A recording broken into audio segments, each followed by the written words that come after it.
नमस्कार दर्शक बंधु जय जगन्नाथ। आज हूँ जनवरी मास 17 तारीख शनिवार। आपण मानक पई नहीं आसीची आज दिन केतोटी गुरुत्वपूर्ण खबर। कमेंट रे जय जगन्नाथ लिखंतु एवं वीडियो को शेष पर्यंत देखंतु एवं आपणकर भल पाइबा स्वरूप गोटे गोटे लाइक कर दियंतु।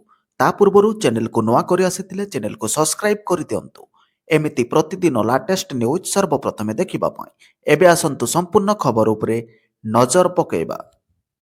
आजिर प्रथम खबर आकाश छुआ हेब तैल दर सारा विश्व में होइपारे तेल संकट। ईरान सरकार विरोध में हजार हजार प्रतिवादकारी रास्ता को ओह्लाइबा परे दमन लीला करुछि एठिकार सरकार। अन्यपटे अमेरिका एही घटना को ने ईरान खेमनेई सरकार को धमक देछि जदि प्रतिवादकारी को दमन करा जाए ताहेले अमेरिका सैन्य पठाई उचित जवाब देव। आउ ट्रम्प को एभली बयान रे सारा विश्व उपरे एबे विपद रे कलाबादल देखागलाणी। अमेरिका ठिकଣା जवाब देवाकू जाई हरमुज जलडंबुरा मध्य स्ट्रेट ऑफ हरम्यूज को बंद कर दे पारे ईरान, जार परिणाम सारा विश्व को भोगिबाकू पड़ी पारे बोली सूचना मिलिछि। परवर्ती खबर राज्य में शनिवार ठारू कमिब थंडार प्रभाव बढ़िब। कुहुड़ी राज्य में शनिवार ठारू थंडा प्रभाव कमिब हेले कुहुड़ी बढ़ी पारे। अपरपक्ष 22 तारीख परठारू सामयिक भाव शीत प्रकोप बढ़ी पारे। पाणीपाग विभाग आकलन है अनुगुल, झारसुगुड़ा, ढेंकानाल, सुंदरगढ़, खोर्धा, कटक, जगतसिंहपुर, केन्द्रापड़ा शुक्रवार राति शीतलहरी अनुभूत हो पारे। यह सहित बालेश्वर, भद्रक, जाजपुर, केन्द्रापड़ा, कटक, जगतसिंहपुर, कलाहांडी, सुंदरगढ़, मयूरभंज, कंधमाल जिले में धरणर कुहुड़ी संभावना अच्छी। अनुमान करा जाउछि दिनक परे राज्य में सर्वनिम्न तापमात्रा 2 ରୁ 4 डिग्री बढ़ी पारे। विस्तारित पाणीपाग आकलन अनुसार 16 ରୁ 22 तारीख भितर उत्तर आभ्यंतरीण अंचल राति तापमात्रा 4 ରୁ 8 डिग्री, दक्षिण आभ्यंतरीण 8 ରୁ 10 डिग्री एवं बाकी अंचल 10 ରୁ 14 डिग्री पाखापाखि रही पारे। 23 ରୁ 29 तारीख भितर उत्तर आभ्यंतरीण अंचल सर्वनिम्न तापमात्रा 6 ରୁ 10 डिग्री, दक्षिण आभ्यंतरीण 10 ରୁ 14 डिग्री एवं बाकी स्थान 12 ରୁ 16 डिग्री सेल्सियस रही पारे। वर्तमान राज्य में क्रमश दिन तापमात्रा वृद्धि पाइबा आरंभ करिछि बोली सूचना मिलिछि। परवर्ती खबर द्वितीय पत्नी को मिली परिब नहीं फैमिली पेंशन, आवेदन खारज कले हाईकोर्ट। जड़े सरकारी कर्मचारी मृत्यु पर तांकर द्वितीय पत्नी परिवार पेंशन बा फैमिली पेंशन पाइबा पई हकदार नहंती बोली हाईकोर्ट एक गुरुत्वपूर्ण राय कहिसंती। प्रथम पत्नी जीवित थिबा समय जड़े व्यक्ति द्वितीय विवाह करती तेबे सही विवाह आईन वशत असिद्धि एपर क्षेत्र में द्वितीय पत्नी पेंशन दाबी करें नहीं बोली हाईकोर्ट विचारपति जस्टिस डीके श्रीपत एवं विचारपति जस्टिस चित्तरंजन दास को नहीं गठित खंडपीठ तांको राय कहिसंती। मामलार मिलिथिबा सूचना अनुसार निरंजन द्विवेदी मृत्यु पर तांको पत्नी कनकलता द्विवेदी फैमिली पेंशन पई आवेदन करथिले। तेबे तदंतरु जणा पड़िथिला जे निरंजन तांकर प्रथम पत्नी इंदुमती द्विवेदी जीवित थिबा समय ही कनकलता को द्वितीय विवाह करथिले। एही आधार में controller of accounts Kanaklata pension दाबी को खारज कर देथिले। एही निष्पत्ति को चैलेंज करी से हाईकोर्ट को द्वारस्थ होइथिले। आवेदनकारी जुक्ति थिला जे प्रथम पत्नी मृत्यु पर तांको विवाह वैध हेबा कथा, किंतु हाईकोर्ट एही जुक्ति को आग्रह करि दैसथि बोली सूचना मिलिछि। परवर्ती खबर बंगफ रे निया भाइरस ओडिशा छान्य नेपा भाइरस को नहीं आदौ आतंकित न होगा अपील कले स्वास्थ्य मंत्री मुकेश महालिंग। पश्चिम बंग निपा भाइरस मामला सामना को आसवा पर ओडिशा रे स्वास्थ्य विभाग सतर्क रही। आज राज्य स्वास्थ्य विभाग पक्षर एक उच्चस्तरीय बैठक बसला। बैठक में स्वास्थ्य मंत्री, स्वास्थ्य सचिव, जनस्वास्थ्य निर्देशक प्रमुख उपस्थित थिले। बैठक पर स्वास्थ्य मंत्री कहते वर्तमान कौन से निपा भाइरस संदिग्ध केस चिन्हट होना। राज्य सरकार संपूर्ण सतर्कता अवलंबन कर मुकाबला पर स्वास्थ्य विभाग संपूर्ण प्रस्तुत अच्छी। समस्त सीमावर्ती जिला को सतर्क करने, संदेहजनक मामलार तुरंत संधान और रिपोर्टिंग, हॉस्पिटल औषध, पीपीई किट और चिकित्सा साधन रखा निर्देश दि जाइए। सेतिसह लोकमाननक मध्यरे सचेतनता सृष्टि करने को गुरुत्व दि जाइए। बैठक में वर्तमान राज्यर स्थिति, सतर्कता व्यवस्था, रोग निरीक्षण, नमूना परीक्षा, आइसोलेशन और चिकित्सा सुविधा संपर्क में आलोचना करा जाइए। निपा भाइरस को नहीं आतंकित न होगा स्वास्थ्य मंत्री मुकेश महालिंग अनुरोध करिसंती। परवर्ती खबर अध्यापक उपर राज्य सरकार बाध्यतामूलक अवसर छाट तड़ा हेब नॉन फॉर्मर अपिंग अध्यापक। एने उच्च शिक्षा विभाग अधीन रे कार्यरत अध्यापकों को चिन्हट करने को निर्देश दि जाइए। कार्यदक्षता और आचरण जांच पर उच्च शिक्षा विभाग कड़ा निर्देशनामा रही। जनवरी 31 सुधा रिपोर्ट दाखल करने को कॉलेज କର୍ତ୍ତୃପକ୍ଷଙ୍କୁ ଚିଠି ଦେଇଛି। ବିଭାଗ ଶିକ୍ଷା ମାନଦଣ୍ଡରେ ଉନ୍ନତି ସହିତ କାର୍ଯ୍ୟଶୈଳୀର ସମୀକ୍ଷା ପାଇଁ ଏହି ପଦକ୍ଷେପ ନିଆଯାଇଛି। ମିଳିଥିବା ସୂଚନା ଅନୁସାରେ ଉଚ୍ଚଶିକ୍ଷା ବିଭାଗ ନନ୍ ପରଫର୍ମିଂ କଲେଜ ଅଧ୍ୟାପକଙ୍କ ତାଲିକା ମାଗିଛି। ରାଜ୍ୟର ସବୁ ବିଶ୍ୱବିଦ୍ୟାଳୟର ରେଜିଷ୍ଟ୍ରାର, ସରକାରୀ ଡିଗ୍ରୀ କଲେଜର ପ୍ରିନ୍ସିପାଲ, ସରକାରୀ ଶିକ୍ଷଣ ତାଲିମ ଶିକ୍ଷାନୁଷ୍ଠାନର ପ୍ରିନ୍ସିପାଲ ଓ ସମସ୍ତ ଉଚ୍ଚ ମାଧ୍ୟମିକ ସ୍କୁଲର ପ୍ରିନ୍ସିପାଲମାନଙ୍କୁ ଚିଠି ଲେଖାଯାଇଛି। କାର୍ଯ୍ୟଦକ୍ଷତା ଓ ଆଚରଣ ଯାଞ୍ଚ ପାଇଁ ଉଚ୍ଚଶିକ୍ଷା ବିଭାଗର କଡ଼ା ନିର୍ଦ୍ଦେଶନାମା ଜାରି ହୋଇଛି। ଜାନୁଆରୀ 31 ସୁଦ୍ଧା ରିପୋର୍ଟ ଦାଖଲ ପାଇଁ କଲେଜ କର୍ତ୍ତୃପକ୍ଷଙ୍କୁ ଚିଠି ହୋଇଛି ବୋଲି ସୂଚନା ମିଳିଛି। ପରବର୍ତ୍ତୀ ଖବର, ଆଶ୍ୱସ୍ତି ଦେବ ପୂର୍ଣ୍ଣାଙ୍ଗ ବଜେଟ୍, ଶସ୍ତା ହେବ ସ୍ମାର୍ଟଫୋନ୍। ଫେବୃଆରୀ 1ରେ ଅର୍ଥମନ୍ତ୍ରୀ ନିର୍ମଳା ସୀତାରମଣ ପୂର୍ଣ୍ଣାଙ୍ଗ ବଜେଟ୍ ଉପସ୍ଥାପନା କରିବେ। କେନ୍ଦ୍ରୀୟ ବଜେଟ୍କୁ ନେଇ ସବୁ ସେକ୍ଟର ଆଶା ବାନ୍ଧି ବସିଛନ୍ତି। ବୈଦ୍ୟୁତିକ ଉପକରଣ ଦର କମିବ ବୋଲି ଆଶା ରଖାଯାଉଛି। ବିଶେଷ କରି ସ୍ମାର୍ଟଫୋନ୍ ଶସ୍ତା ହେବ ବୋଲି ଅନୁମାନ କରାଯାଉଛି। ଗତ କିଛି ଦିନ ହେବ ଏଆଇର ଚାହିଦା ବଢ଼ିବା ଯୋଗୁଁ ମେମୋରି ଚିପ୍ର ଦର ବଢ଼ିଛି। ଏଥିପାଇଁ ସ୍ମାର୍ଟଫୋନ୍ ମହଙ୍ଗା ହୋଇଛି। ତେଣୁ ସାଧାରଣ ଲୋକ ଏହି ମହଙ୍ଗା ମାଡ଼ରୁ ଆଶ୍ୱସ୍ତି ଚାହୁଁଥିଲେ। ତେଣୁ ଦର କମାଇ ସରକାର ସାଧାରଣ ଲୋକଙ୍କ ଭରସା ଜିତିବାକୁ ଚେଷ୍ଟା କରିପାରନ୍ତି।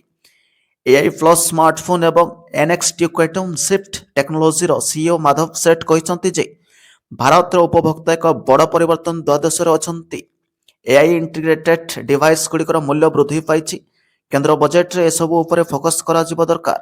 ଭାରତ ଏବେ camera, battery, PCB, enclosure, charger ଭଳି ସାମଗ୍ରୀର ନିର୍ମାଣକୁ ପ୍ରୋତ୍ସାହିତ କରିବା ଉଚିତ। ଏହା ସହ ଗବେଷଣା, ସିଷ୍ଟମ ଡିଜାଇନ ଏବଂ ସଫ୍ଟୱେର ଚାଳିତ ମେସିନ ସହ ଜଡ଼ିତ ଇଣ୍ଟରକଲ୍ ପ୍ରୋଟୋକଲକୁ ସମର୍ଥନ କରିବାକୁ ବାଧ୍ୟ ଗୁରୁତ୍ୱପୂର୍ଣ୍ଣ ଦିଆଯାଇଛି। ପରବର୍ତ୍ତୀ ଖବର, ଚାକିରି ଆଶାୟୀ ସରକାରଙ୍କ ଚାକିରିଆଙ୍କୁ ଆଶ୍ୱସ୍ତି। ଆଉ ବାରମ୍ବାର ମାଗିବାକୁ ପଡ଼ିବନି ନନ୍ ଅବଜେକ୍ସନ ସାର୍ଟିଫିକେଟ୍ ବା ଏନ୍ଓସି। ଜିଏ ଆଣ୍ଡ ପିଜି ବିଭାଗ ଅଧୀନରେ କାର୍ଯ୍ୟରତ ଅଧିକାରୀ ଓ କର୍ମଚାରୀମାନଙ୍କୁ ଅନ୍ୟତ୍ର ଚାକିରି ଆବେଦନ ପାଇଁ ବାରମ୍ବାର ଏନ୍ଓସି ମାଗିବାକୁ ପଡ଼ିବ ନାହିଁ। ଏଣିକି ସମସ୍ତ କର୍ମଚାରୀଙ୍କ ପାଇଁ ଏକ ଷ୍ଟାଣ୍ଡିଂ ପରମିଶନ ବା ସ୍ଥାୟୀ ଅନୁମତି ପ୍ରଦାନ କରିଛନ୍ତି। ଏହି ନିର୍ଦ୍ଦେଶନାମା ବଳରେ କର୍ମଚାରୀମାନେ ୟୁପିଏସ୍ସି, ଓପିଏସ୍ସି, ଏସ୍ଏସ୍ବି, ଓଡବଲ୍ଏସ୍ସି ଏବଂ ଓଟ୍ରିପଲ୍ଏସ୍ସି ଭଳି ବିଭିନ୍ନ ନିଯୁକ୍ତି ପରୀକ୍ଷା ପାଇଁ ସିଧାସଳଖ ଆବେଦନ କରିପାରିବେ। ପୂର୍ବରୁ ପ୍ରତିଥର ଆବେଦନ ପାଇଁ ପୃଥକ ଭାବେ ଏନ୍ଓସି ନେବା ପ୍ରକ୍ରିୟା ଥିଲା। ଏହା ବେଶ ସମୟ ସାପେକ୍ଷ ମଧ୍ୟ ଥିଲା। ରୁଟିନ୍ କାମରେ ଅନାବଶ୍ୟକ ଫାଇଲ କାମ ବଢ଼ୁଥିଲା। ଯେଉଁ କର୍ମଚାରୀମାନେ ଚାକିରିରେ ଥାଇ ନିଜ ଭବିଷ୍ୟତକୁ ଆଗକୁ ନେବା ଲାଗି ସରକାରୀ ପରୀକ୍ଷା ଦେବାକୁ ଏନ୍ଓସି ପାଇଁ ଦୀର୍ଘ ସମୟ ଅପେକ୍ଷା କରୁଥିଲେ, ଏହି ନିୟମରେ ପରିବର୍ତ୍ତନ କରାଯାଇଛି। ଆଶାୟୀ କର୍ମଚାରୀମାନେ କିଛି ପରୀକ୍ଷା ଦେବାକୁ ଚାହୁଁଛନ୍ତି, ତେବେ ସେମାନେ ପରୀକ୍ଷା ପାଇଁ ତାଙ୍କ ସରକାରୀ କାର୍ଯ୍ୟ ଏବଂ ଦାୟିତ୍ୱରେ ଅବହେଳା କରିପାରିବେ ନାହିଁ। ପରୀକ୍ଷା ଦେବା ସମୟରେ ଉପରିସ୍ଥ ଅଧିକାରୀଙ୍କ ନିକଟରେ ଛୁଟି ମଞ୍ଜୁରୀ ଏବଂ ମୁଖ୍ୟ କାର୍ଯ୍ୟାଳୟ ଛାଡ଼ିବା ଅନୁମତି ନେବା ବାଧ୍ୟତାମୂଳକ। ପରୀକ୍ଷା ଦେବା ପୂର୍ବରୁ ଆଡମିଟ୍ କାର୍ଡ କିମ୍ବା ଅନ୍ୟ ସମ୍ବନ୍ଧିତ କାଗଜପତ୍ର ଦେଖାଇବେ। ନୂଆ ଚାକିରିରେ ଯୋଜନା ହେବା ପରେ ବର୍ତ୍ତମାନର ପଦବୀର ଅବ୍ୟବହିତ ପାଇବା ପାଇଁ ବିଧିବଦ୍ଧ ଭାବରେ ବିଭାଗର ଅନୁମତି ଲୋଡ଼ା ଜରୁରୀ ବୋଲି ଗୁରୁତ୍ୱପୂର୍ଣ୍ଣ ରାୟ ଦେଇଛନ୍ତି। କିନ୍ତୁ ସରକାର ଚାହିଁଲେ କୌଣସି କର୍ମଚାରୀଙ୍କୁ ରିଲିଫ୍ କରିବାକୁ ଆଗ୍ରହ ମଧ୍ୟ କରିପାରନ୍ତି ବୋଲି ବିଜ୍ଞପ୍ତିରେ କୁହାଯାଇଛି। ପରବର୍ତ୍ତୀ ଖବର, ହୋଇଗଲା ଫାଇନାଲ, ଘୋଷଣା ହେଲା ତାରିଖ। ଏହି ଦିନ ଚାଷୀଙ୍କ ଖାତାକୁ ଆସିବ ପ୍ରଧାନମନ୍ତ୍ରୀ କିଷାନ ଟଙ୍କାର 22ତମ କିସ୍ତି। ଭାରତରେ ଲକ୍ଷ ଲକ୍ଷ ଚାଷୀ ବାସ କରନ୍ତି, ଯାହାଙ୍କର ଜୀବିକା ସିଧାସଳଖ କୃଷି ଉପରେ ନିର୍ଭର କରେ। ଏହି ଚାଷୀମାନଙ୍କୁ ଆର୍ଥିକ ସହାୟତା ପ୍ରଦାନ କରିବା ପାଇଁ କେନ୍ଦ୍ର ଏବଂ ରାଜ୍ୟ ସରକାର ସମୟ ସମୟରେ ବିଭିନ୍ନ ଯୋଜନା ଆରମ୍ଭ କରନ୍ତି। ଗୋଟିଏ ଗୁରୁତ୍ୱପୂର୍ଣ୍ଣ ଯୋଜନା ହେଉଛି ପ୍ରଧାନମନ୍ତ୍ରୀ କିଷାନ ସମ୍ମାନ ନିଧି ଯୋଜନା, ଯାହା କ୍ଷୁଦ୍ର ଏବଂ ଆର୍ଥିକ ଭାବରେ ପଛୁଆ ଚାଷୀମାନଙ୍କୁ ସିଧାସଳଖ ଆର୍ଥିକ ସହାୟତା ପ୍ରଦାନ କରେ।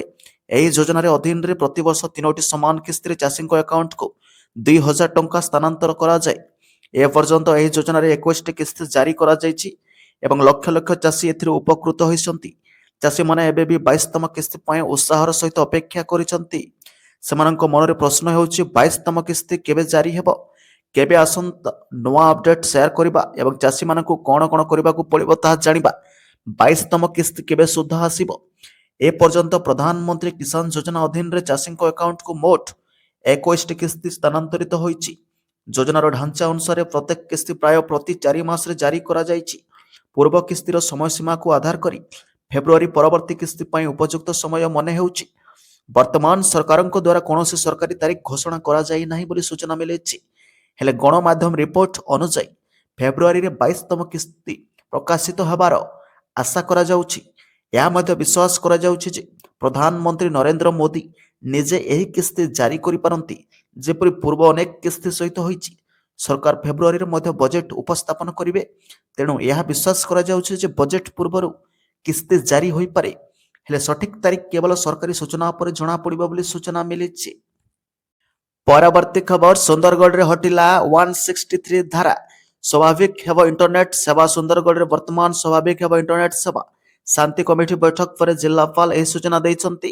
ପ୍ରକାଶ ଯେ ଗୁରୁବାର ପୂର୍ବାହ୍ନ ପ୍ରାୟ 10:30ରେ ସ୍ଥାନୀୟ ରିଜେକ୍ଟ ମାର୍କେଟ ଅଞ୍ଚଳରେ ହଠାତ୍ ଦୁଇ ଗୋଷ୍ଠୀ ମୁହାଁମୁହିଁ ହୋଇଥିଲେ। ଏସ୍ଡିପିଓ ନିର୍ମଳ ମହାପାତ୍ର ଓ ଟାଉନ ଥାନା ପୋଲିସ ପହଞ୍ଚି ବୁଝାସୁଝା କରିଥିଲେ। ଦୁଇ ଗୋଷ୍ଠୀର ନେତୃବୃନ୍ଦକୁ ଡାକି ନିଜ ନିଜ ଲୋକଙ୍କୁ ବୁଝାଇ ବିବାଦର ସମାଧାନ କରିବାକୁ ପରାମର୍ଶ ଦେଇଥିଲେ, ହେଲେ କେହି ଶୁଣିନଥିଲେ। ଅପରାହ୍ନ 1ଟାରେ ଉଭୟ ଗୋଷ୍ଠୀ ପରସ୍ପର ଉପରକୁ ପଥର ମାଡ଼ କରିଥିଲେ। ପଥର ମାଡ଼ରେ ଜଣେ ପୋଲିସ କର୍ମଚାରୀ ଆହତ ହୋଇଥିଲେ। ସ୍ଥିତି ଜଟିଳ ହେଉଥିବା ଦେଖି ଅଧିକ ପୋଲିସ ଫୋର୍ସ ପହଞ୍ଚିଥିଲେ। ଲୋକଙ୍କୁ ଶାନ୍ତି ବଜାୟ ରଖିବାକୁ ଅନୁରୋଧ କରାଯାଇଥିଲା। ଉତ୍ତେଜନା ଭିତରେ ଅପରାହ୍ନ ପ୍ରାୟ 2:30ରେ ପୁଣି ଥରେ ଦୁଇଥର ଗୋଷ୍ଠୀ ପକ୍ଷରୁ ପଥର ମାଡ଼ ହୋଇଥିଲା ବୋଲି ସୂଚନା ମିଳିଛି। ପରବର୍ତ୍ତୀ ଖବର, ବିନା ଗ୍ୟାରେଣ୍ଟିରେ ମିଳୁଛି ସରକାରୀ ଲୋନ୍। ଆଧାର କାର୍ଡ ଦେଖାନ୍ତୁ, 90,000 ଟଙ୍କା ନେଇଯାଆନ୍ତୁ। ଯଦି ଆପଣ ନିଜର ଏକ ଛୋଟ ବ୍ୟବସାୟ ଆରମ୍ଭ କରିବାକୁ ଚାହୁଁଛନ୍ତି ଏବଂ ଟଙ୍କା ଅଭାବରୁ ତାହା କରିପାରୁନାହାନ୍ତି, ତେବେ ମୋଦି ସରକାର ଆପଣଙ୍କୁ ସାହାଯ୍ୟ କରିବେ।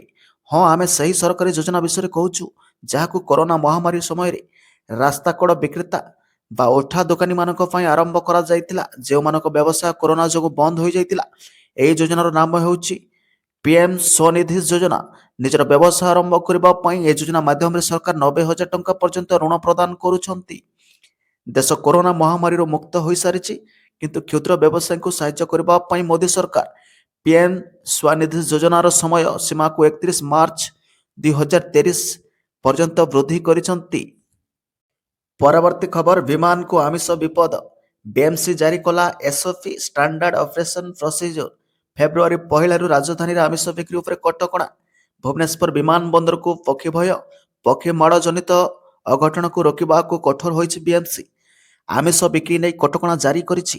1 ଫେବୃଆରୀରୁ ବିଏମ୍ସି ଅଞ୍ଚଳରେ ଆମିଷ ବିକ୍ରି ନେଇ କଟକଣା କଡ଼ାକଡ଼ି ଲାଗୁ ହେବ।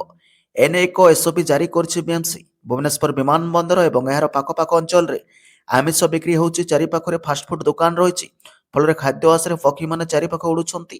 ପକ୍ଷୀ ବିମାନର ମାଡ଼ ହେବା ଫଳରେ ବିମାନ ଦୁର୍ଘଟଣା ଆଶଙ୍କା ରହୁଛି। ଏହାକୁ ନଜର ରଖି ନିକଟରେ ବିମାନ ବନ୍ଦର ପରିବେଶ ପରିଚାଳନା କମିଟି ଏଇଏମ୍ସି ବୈଠକ ବସିଥିଲା। ଏଥିରେ ବିଏମ୍ସି ସମେତ ଅନ୍ୟ ବିଭାଗ ଅଧିକାରୀଙ୍କୁ ଯୋଗ ଦେଇଥିଲେ ବୋଲି ସୂଚନା ମିଳିଛି। ପରବର୍ତ୍ତୀ ଖବର, ଇନ୍ସୁରାନ୍ସ ଡିଏଲ୍ ଥାଇ କଟୁଛି ଚାଲାଣ। ଚିନ୍ତାରେ ଗାଡ଼ି ମାଲକ ବର୍ତ୍ତମାନ। ଇନ୍ସୁରାନ୍ସ ଥାଇ ଚାଲାଣ କଟୁଛି, ଡିଏଲ୍ ଥାଇ ଚାଲାଣ କଟୁଛି। ଗାଡ଼ି ଗୋଟିଏ ସ୍ଥାନରେ ଥାଇ ମଧ୍ୟ ଅନ୍ୟ ସ୍ଥାନରେ ଚାଲାଣ କଟୁଛି। ସୋରଡ଼ର ନୀଲୁ ମହାରଣାଙ୍କ କାର ଘର ନିକଟରେ ଥାଇ ଅନ୍ୟ ସ୍ଥାନରେ ଚାଲାଣ କଟିଥିବା କହିଛନ୍ତି। ସେପରି ରାକେଶ ପଟ୍ଟନାୟକଙ୍କ ଗାଡ଼ିର ଇନ୍ସୁରାନ୍ସ ଥାଇ ମଧ୍ୟ ଇନ୍ସୁରାନ୍ସ ନଥିବା ଦର୍ଶାଇ ଆନ୍ଧ୍ର ଶ୍ରୀକାକୁଲମ ଟୋଲ୍ ପ୍ଲାଜାରେ ଚାଲାଣ କଟିଛି। ସେପରି ସୁଶାନ୍ତ ପତିଙ୍କ କାର ଇନ୍ସୁରାନ୍ସ ଥାଇ ମଧ୍ୟ ଆନ୍ଧ୍ର ଅଞ୍ଚଳକୁ ଯାଇଥିବା ବେଳେ 5ଟି ଚାଲାଣ କଟିଛି। ଡିଏଲ୍ ଥାଇ ରିଙ୍କୁ ପଟ୍ଟନାୟକ ଡିଏଲ୍ ନଥିବା ଦର୍ଶାଇ ଚାଲାଣ କଟିଛି। ଗାଡ଼ି ମାଲିକ ଏବେ ବାହାର ଜିଲ୍ଲା ଓ ବାହାରକୁ ରାଜ୍ୟ ଗାଡ଼ି ଧରିବା ପାଇଁ ଯିବା ପାଇଁ ଭୟଭୀତ କରୁଛନ୍ତି। ଏହି ବୈଷୟିକ ତ୍ରୁଟି ଯୋଗୁଁ ହେଉଛି କି ଇଣ୍ଟରନେଟ୍ରେ ଧୀର ଗତି ଯୋଗୁଁ ହେଉଛି, ତାହା ଆଲୋଚ୍ୟ ବିଷୟ। ଅନ୍ୟପଟେ ସବୁ ଥାଇ ଚାଲାଣ କଟୁଥିବା ଯୋଗୁଁ ଗାଡ଼ି ମାଲିକ ମାନସିକ ଚିନ୍ତା ଭୋଗୁଛନ୍ତି ବୋଲି ସୂଚନା ମିଳୁଛି। ପରବର୍ତ୍ତୀ ଖବର, ବିହାରର ବନ୍ଧୁକ ଭୁବନେଶ୍ୱରରେ ଡିଲ୍ ବିକ୍ରି ହେବା ପୂର୍ବରୁ ବନ୍ଧା ହେଲେ ବେପାରୀ। ବିହାର ବନ୍ଧୁକ ଭୁବନେଶ୍ୱରରେ ବିକ୍ରି। ବିହାରରୁ ଓଡ଼ିଶା ଚାଲିଥିବା ହତିଆର ବିକ୍ରି ନେଟୱାର୍କ ରାଜ୍ୟ ବାହାରୁ ଆଣି ରାଜଧାନୀରେ ବିକ୍ରି କରୁଥିଲେ ମାରଣାସ୍ତ୍ର ମାଫିଆ। ମାତ୍ର ଡିଲ୍ ବେଳେ ମାଡ଼ି ବସିଲା କମିଶନରେଟ୍ ପୋଲିସ ସ୍ପେଶାଲ ୟୁନିଟ୍।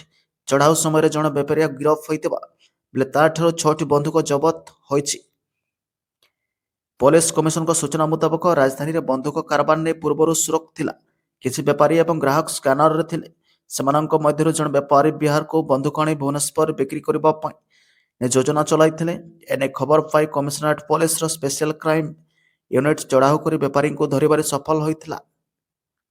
ତେବେ ଗିରଫ ଅଭିଯୁକ୍ତ ଯାଜପୁରର ମନୋଜ କୁମାର ମଲ୍ଲିକ ଓରଫ ପପୁ ବୋଲି ଜଣାପଡ଼ିଛି। ଅଭିଯୁକ୍ତ ନିକଟରୁ 6ଟି ସେମି ଅଟୋମେଟିକ୍ ପିସ୍ତଲ, 10ଟି ଅଫୁଠା ଗୁଲି, ଗୋଟିଏ ମୋବାଇଲ, 2ଟି ବାଇକ୍ ଏବଂ ନଗଦ 500 ଟଙ୍କା ଜବତ କରିଛି ସ୍ପେଶାଲ ୟୁନିଟ୍।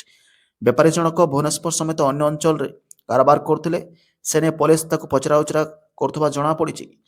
ଏବେ ଚିନ୍ତାର ବିଷୟ ପାଲଟିଛି ଯେ ବିହାରର ବନ୍ଧୁକ କେମିତି ଆସିଲା ଏବଂ ଭୁବନେଶ୍ୱରରେ ଡିଲ୍ କେମିତି ହେଲା, ତାହାକୁ ତନାଘନା କରୁଛି ପୋଲିସ। ବିହାରରୁ ବନ୍ଧୁକ ଆସି ଭୁବନେଶ୍ୱରରେ ଡିଲ୍ ବିକ୍ରି ହେବା ପୂର୍ବରୁ ସମସ୍ତଙ୍କ ସୁରାଜ ପାଇ ପୋଲିସ 2 ଜଣଙ୍କୁ ବାନ୍ଧି ବେପାରୀଙ୍କୁ ବିହାରରୁ ବନ୍ଧୁକ ଭୁବନେଶ୍ୱର ବିକ୍ରି କେସ୍ରେ ତାଙ୍କୁ ନେଟୱାର୍କ ତାଙ୍କୁ ଚିହ୍ନି ତାକୁ ଠାବ କରୁଛି ପୋଲିସ। ରାଜ୍ୟ ବାହାରୁ ଆଣିକି ସେମାନେ କେମିତି ରାଜଧାନୀରେ ବିକ୍ରି କରୁଥିଲେ ମାରଣାସ୍ତ୍ର ମାଫିଆ। ମାତ୍ର ଡିଲ୍ ବେଳେ ହଠାତ୍ ମାଡ଼ି ବସିଥିଲା ପୋଲିସ କମିଶନରେଟ୍। ତାଙ୍କର ପୋଲିସ ସ୍ପେଶାଲ ୟୁନିଟ୍ ଆସିକି ଚଢ଼ାଉ କରିଥିଲେ। ଏହି ସମୟ ଜଣେ ବେପାରୀ ଗିରଫ ହୋଇଥିବେ।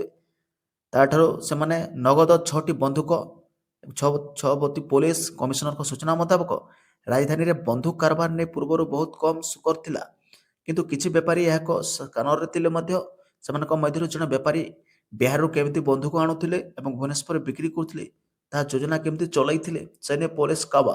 ଏନେଇ ଖବର ପାଇଁ ଭୁବନେଶ୍ୱରର କମିଶନରେଟ୍ ପୋଲିସ ତାଙ୍କର ଯେଉଁ ଅଛନ୍ତି ସ୍ପେଶାଲ କ୍ରାଇମ୍ ବ୍ରାଞ୍ଚ ୟୁନିଟ୍ ସମସ୍ତେ ମିଶିକି ଚଢ଼ାଉ କରି ବେପାରୀକୁ ଧରିବାରେ ସେମାନେ ବେଶ ସଫଳ ଲାଭ କରିଛନ୍ତି। ତେବେ ବେପାରୀ ଅଭିଯୁକ୍ତ ଜଣକ ହେଉଛି ଯାଜପୁର ଜିଲ୍ଲା, ତାଙ୍କ ନାଁ ହେଉଛି ମନୋଜ କୁମାର ମଲ୍ଲିକ ଏବଂ ଦ୍ୱିତୀୟ ଜଣକ ହେଉଛନ୍ତି ଔରବ ପପୁ ବୋଲି ବିଶେଷ ସୂତ୍ରରୁ ଜଣାପଡ଼ିଛି। ଅଭିଯୁକ୍ତ ନିକଟରୁ ତାଙ୍କ ପାଖରୁ ଜବତ କରାଯାଇଛି 6ଟି ସେମି ଅଟୋମେଟିକ୍ ପିସ୍ତଲ ଏବଂ 10ଟି ଅଫୁଟା ଗୁଲି, ଗୋଟିଏ ମୋବାଇଲ ଅଛି ଏବଂ 2ଟି ବାଇକ୍ ମଧ୍ୟ ତାଙ୍କଠୁ ଜବତ କରାଯାଇଛି ଏବଂ ନଗଦ 500 ଟଙ୍କା ଜବତ କରିଛି ସ୍ପେଶାଲ ସ୍କ୍ୱାଡ୍ ୟୁନିଟ୍। କିନ୍ତୁ ବିହାରରୁ ବନ୍ଧୁକ ଆଣି ଭୁବନେଶ୍ୱରରେ କେମିତି ଡିଳିଲା, ଯାଜପୁର ଲୋକ ଆସିକି କେମିତି ମିଶିଲେ, ଏସବୁ ପୋଲିସ ତନାଘନା ବର୍ତ୍ତମାନ କରିଛି। ବେପାରୀ ଜଣକ ବିଶେଷ ସୂତ୍ରରୁ ଜଣାପଡ଼ୁଛି ସେ ଜଣକ ଭୁବନେଶ୍ୱର ସମେତ ଆଉ ବାହାର ଅନ୍ୟାନ୍ୟ ଅଞ୍ଚଳରେ ମଧ୍ୟ ସେ ବେପାର କରୁଥିଲେ ବୋଲି ବିଶେଷ ସୂତ୍ରରୁ ଖବର ମିଳୁଛି ପୋଲିସଙ୍କ କହିବା ଅନୁସାରେ। ଏବଂ ସେ ବେପାରୀ ଜଣକ ଭୁବନେଶ୍ୱର ସମେତ ଅନ୍ୟ ଅଞ୍ଚଳରେ କାରବାର କରୁଥିଲେ। ଏନେଇ ପୋଲିସ ତାକୁ ରଖି ତାଙ୍କଠାରେ ପଚରା ଉଚରା କରି ତାକୁ ଆଗକୁ ନେଉଛି। କିନ୍ତୁ କେମିତି ହିସାବରେ ବିହାରରୁ ବନ୍ଧୁକ ଆସି ଭୁବନେଶ୍ୱରରେ ଡିଲ୍ ହେଉଛି, କେମିତି ବେପାରୀମାନଙ୍କର ଆଡ୍ଡା ଜମୁଛି, ଏନେଇ ପୋଲିସ କାବା ଏସବୁ ଜିନିଷକୁ ଛାନଭିନ କରି ସେ ଅଞ୍ଚଳରୁ କାରବାର କରୁଥିବା ସେ ଲୋକଙ୍କୁ ପୋଲିସ ଆଣି ତାଙ୍କୁ ପଚରା ଉଚରା କରୁଥିବାର ବର୍ତ୍ତମାନ